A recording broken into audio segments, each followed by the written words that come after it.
Hi, I'm Nicola Sperling. My pronouns are she, her, and I'm a trans advocate and a variety of other things in the lower mainland of British Columbia.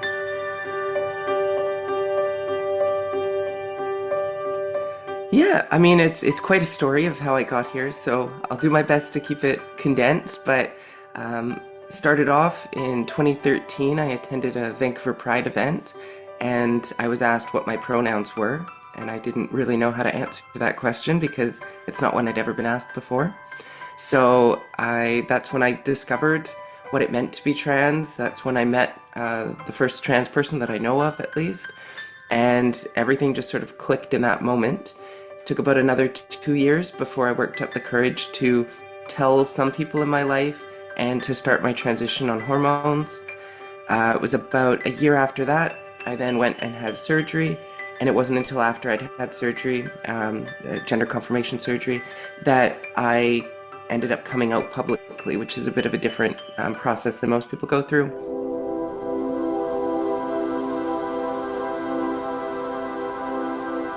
So, my introduction to coming out to the world was knocking on people's doors in early 2017, saying, please vote for me in the upcoming provincial election, and trying and hoping that they wouldn't realize that I'm trans or wouldn't have an issue with the fact that I'm trans if they did realize.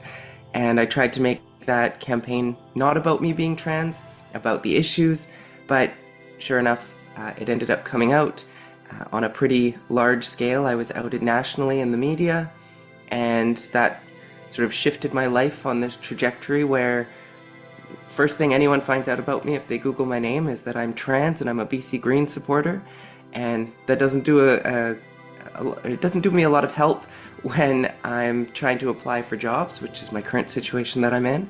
But I've also found a lot of other opportunities through that process where I've been able to get work through social media and this following that I've developed. I've been able to meet some really interesting people, become involved in a lot of nonprofit advocacy work, as well as grassroots advocacy work. And I've since run in two other provincial elections as well as one municipal election.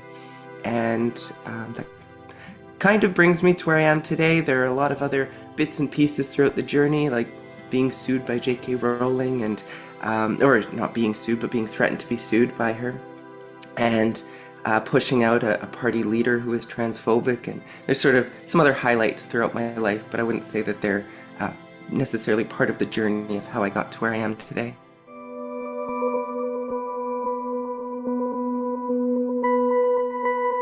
Before 2013, I was in a state of depression that had been going on, I would say, from about the time of grade 10 until the time that I was 23, whatever those ages work out to.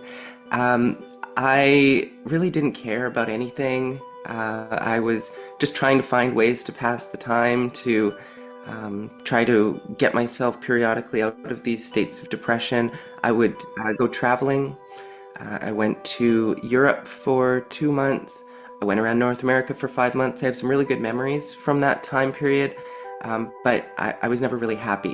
And all of this artwork that you see on the wall, that was primarily all done before I was out, and that was my way of relaxing after a hard day of work, working in the construction industry, which is not particularly friendly to queer folks. And I would come home and I would just need to unwind, and I'd color on these pieces of wood for hours on end. And like I said, it wasn't until I went to that first Pride event that everything sort of clicked, and that was when I started my journey towards becoming happy. And once I got on hormones, that was really what flicked the switch and what brought me out of that depression.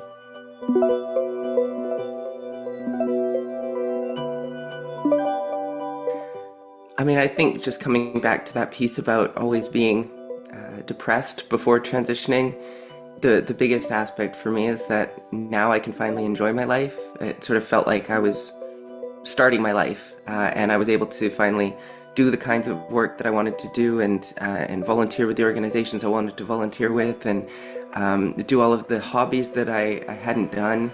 I don't know, there was nothing physically stopping me from doing that before, but it just felt like there was some sort of barrier that was preventing me from really fully living my life. And that barrier was completely taken away. In some ways, it was detrimental, I suppose, because I really wanted to, get out of that gate running, and I burnt myself out quite a few times. But I think it was, overall positive in that I'm burning myself out because I'm trying to do all of the things that I love doing all at the same time.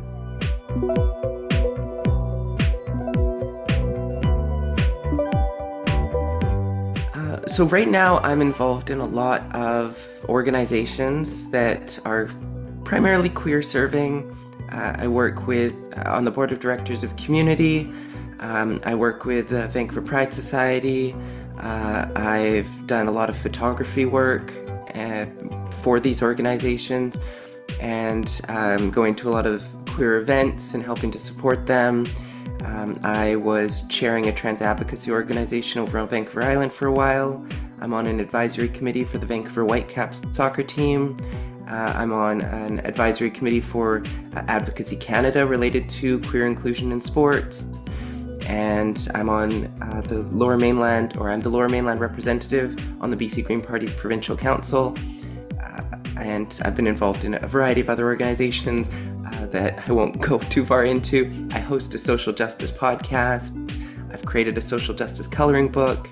I run a construction company, and right now I'm looking for work in sort of project management, project coordination, and sort of struggling a little bit with that, which is why I'm focusing on my construction company a little bit at the moment, because trying to apply for jobs as an out trans person is not always the easiest thing to do.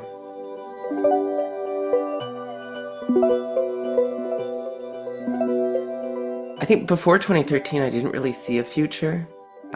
There were definitely times where that was something I actively wanted to prevent myself from having. I'm trying to say that in a way that's not going to cause distress to folks, but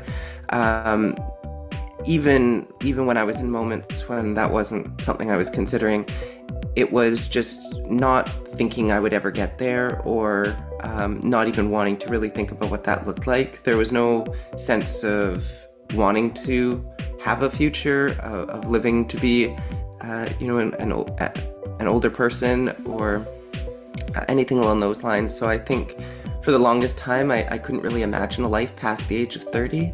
And now I'm in my mid-30s and loving life. So it's sort of this really interesting, change in mentality. And I don't know when that switch happened. Maybe that was when I got on hormones and that depression cleared away, or maybe it took a little bit longer than that. I can't quite pinpoint it, but just being able to now look to the future and say, I actually want to grow old, and I actually see myself enjoying the rest of my life.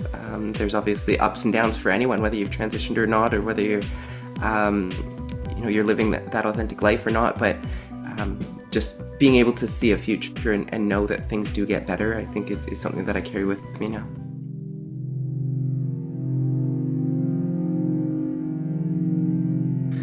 Honestly, I think I have too many dreams. There's so many things that I want to do, just different projects that I want to take on, different goals that I want to achieve, and there's not enough time in anyone's life to accomplish everything that I want to accomplish. So I'm kind of just riding this wave and seeing where it goes, and whatever opportunities present themselves to me, I like to jump on them and say, okay, I'll give that a try.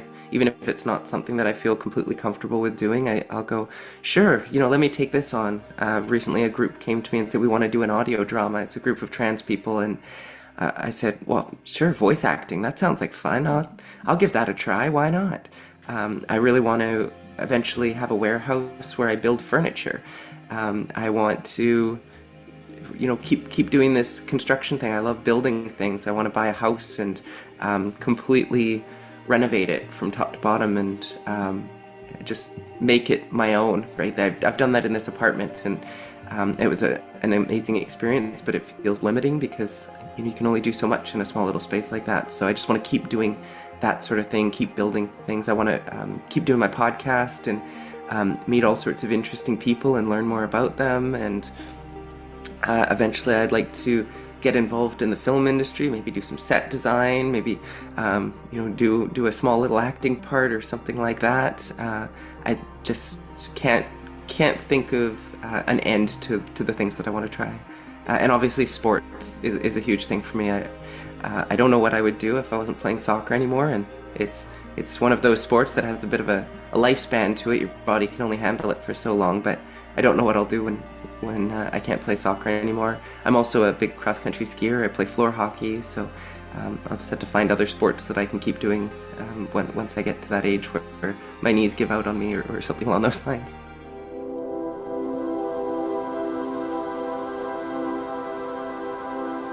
When I think about what I would tell other trans people, I'm not an expert. I'm not someone that I think can tell anyone how to live their life, but I think from the experience of having been out for more than a decade now, I can say with confidence that things do get better.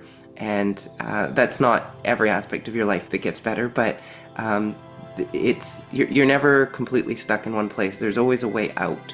And for the longest time, I thought there wasn't a way out. And now I realize that, if I lose all my money, I can still move into a van and live on the road, and that's something that I can also find joy in. And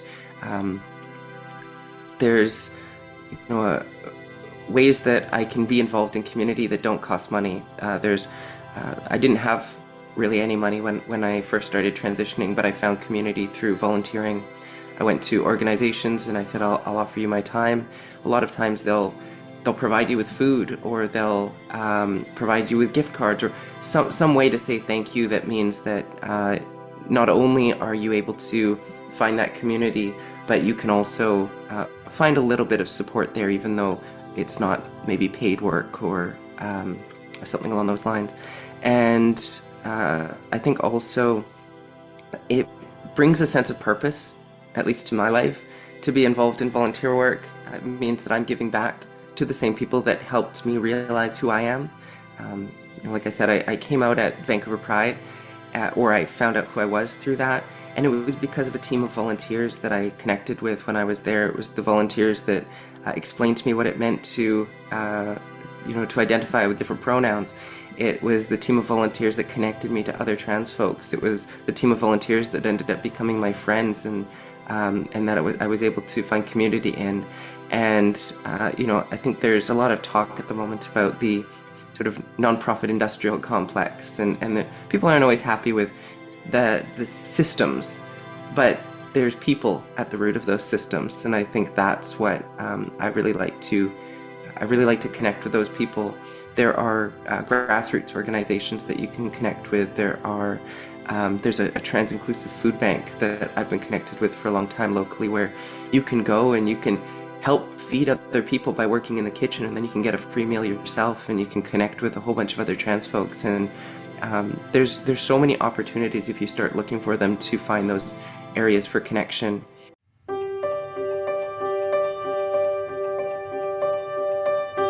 What would I say to people that are not supporters of trans people?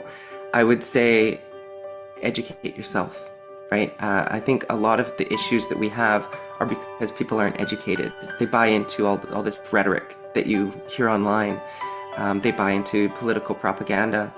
And it's important that you fact check the information that you're receiving. It's important that you go out and actually talk to the people that are being talked about in the media.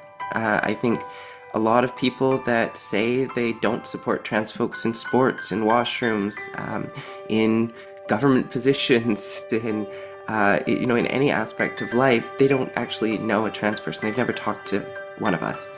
And I tried to get past that through an initiative where I would go to all of the MLAs in the province. I would meet them at the legislature. I would email them and I'd say, please connect with a trans person in your riding and get back to me with something that you learned. And the majority of them either ignored me or responded and said, sorry, I don't know a trans person. Can you connect me with someone? And I think it's a huge issue if you serve a riding in a province, which is a very large area, and you don't know a single trans person from that riding. That to me represents a massive issue. And I think that's the case with any population. When lawmakers are creating legislation that affects us, and they're doing it without ever having talked to one of us, they don't know the implications of that on our lives. I think that's a massive issue, and that's part of the reason why I stay involved in politics and why I've run in so many campaigns as well.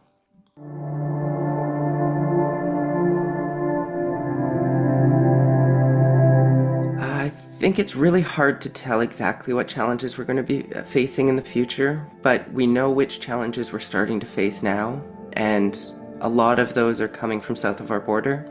Some of them are coming from within our own country. We have the notwithstanding clause here in Canada that's being used to or it's going to be challenged in court. If the courts say, yes, the notwithstanding clause can be used at a provincial level whenever you want to, that allows provincial governments to essentially bypass the Charter of Rights and Freedoms, and that severely restricts our rights here in Canada. And it's up to us then to make sure that our provinces are putting protections in place for us. And we have a provincial government here in BC that has refused to ban conversion therapy, for instance. That's concerning, and they're considered one of the more progressive governments in the country. So even when you think you should be safe, you're not always safe. So we have to watch out for threats like that.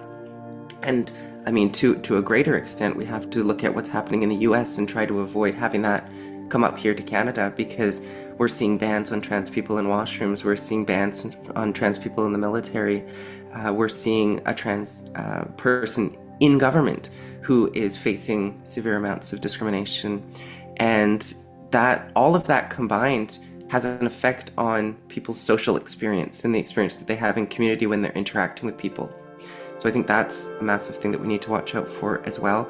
And I know that it's seeping into our country because I was supposed to be playing at a soccer tournament in April, and we recently found out that they've made a decision now to ban trans and non-binary people from that tournament after everyone had already registered and paid for accommodations that are non-refundable. And so it's things like this where you're seeing that real world impact at home, and you're realizing this isn't just something you read in the news that's happening somewhere else.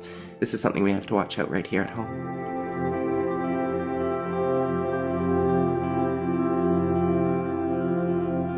I think allies are one of the most important aspects of trans advocacy work, because we represent a very small percentage of the population.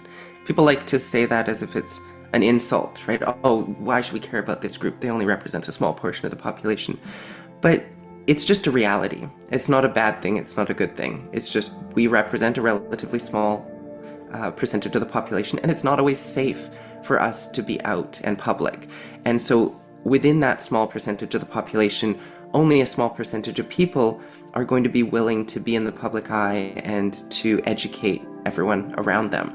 So it's really important that allies are willing to step up and take up space and provide that education, because otherwise it becomes extremely onerous for trans people to do all of that work ourselves.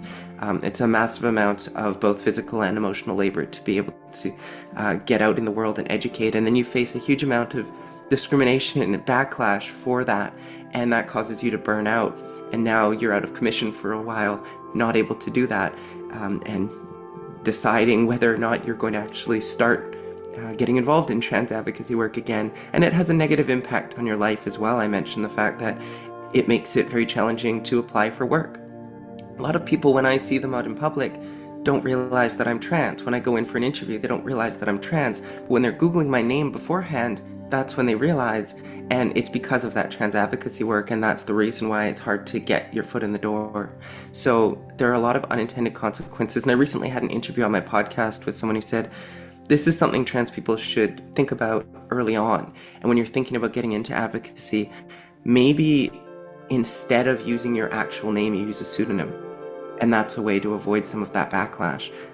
It's sad that we have to even think that way, but I think those are the things that we do have to think about.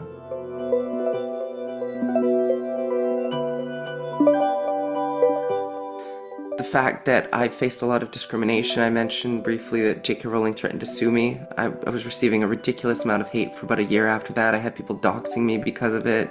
I've had people show up and protest me at events because of it. I've had feminist, quote-unquote feminist organizations that are actually trans-inclusive decide that I'm a target for them. Obviously, running in politics, you face a lot of backlash. These are the stories that people hear about me. And these are the stories that people associate with the trans experience. And I don't think that that is the trans experience. These are some byproducts of what it means to be trans, some unfortunate byproducts, but it's not what it means to be trans. What it means to be trans is getting to live your life as your authentic self, as the gender that you align with. And that is a massively joyful experience. That's something that I think people need to focus on more. They need to realize we're just regular people that have spent our lives in a state of confusion, in a state of despair, and now we don't have to deal with that anymore. Now we get to be happy. Now we get to really experience the world and find joy in it and develop connections. And we're not living some fantasy life either. We're not the sex workers that you see when you're Googling trans, or at least when you Google trans person in the 90s and 2000s, or when I did, that was all that showed up were trans sex workers. That's not us either. That's some people. That's some people's experience, and that's great if that's who they are. But we're just regular people like anyone else who happen to be trans, who happen to have this additional lived experience, who happen to sometimes face discrimination in the way that a lot of other marginalized communities do as well. And that's just not who we are. That's what we deal with. And I want people to focus on the fact that there is a lot of joy in being trans.